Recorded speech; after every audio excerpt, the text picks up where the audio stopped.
আসসালামু আলাইকুম দর্শক। ভারতের উপর যেন একের পর এক বিপদ নেমে আসছে।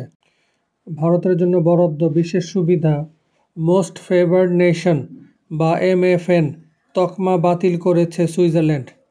সুইস সরকারের এই সিদ্ধান্তের ফলে ভারতীয় কোম্পানিগুলোর জন্য সুইজারল্যান্ডে কর হার আবারও 10% ফিরে যাবে।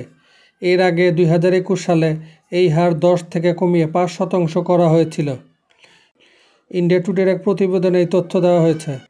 বিশ্ব বাণিজ্য সংস্থার WTO নিয়ম অনুযায়ী কোনো দেশ যখন অন্য একটি দেশকে মোস্ট ফেভার্ড নেশন MFN মর্যাদা দেয়, তখন সেই দেশের জন্য শুল্ক ও বাণিজ্য নীতিতে বিশেষ সুবিধা নিশ্চিত করতে হয়।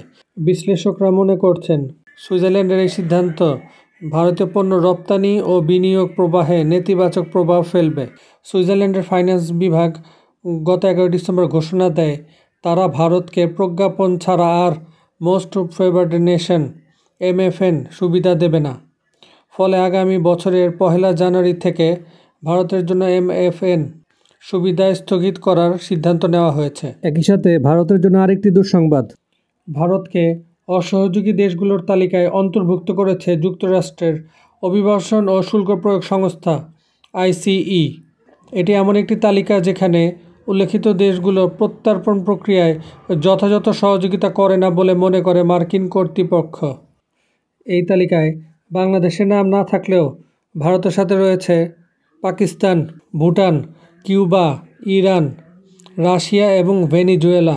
ICE জানিয়েছে, এ দেশগুলো সাক্ষাৎকার গ্রহণ, সময়মতো ভ্রমণ নথি ইস্যু এবং নির্ধারিত ফ্লাইটে তাদের নাগরিকদের ফেরত নিতে প্রয়োজনীয় সহযোগিতা প্রদানে ব্যর্থ হয়েছে। ICEর তালিকা অনুযায়ী যুক্তরাষ্ট্র থেকে 14,50,000 অবৈধ অভিবাসীকে বিতাড়িত করার পরিকল্পনা করা হয়েছে। এর মধ্যে 18,000 অভিবাসী ভারতীয়। সাম্প্রতিক বছরগুলোতে প্রায় 90,000 ভারতীয়কে যুক্তরাষ্ট্রে অবৈধভাবে প্রবেশের চেষ্টাকালে আটক করা হয়েছে। টাইমস অব ইন্ডিয়া জানিয়েছে, এদের অধিকাংশই পাঞ্জাব, গুজরাট এবং অন্ধ্রপ্রদেশের বাসিন্দা। সাথে থাকার জন্য ধন্যবাদ দর্শক। আসসালামু আলাইকুম।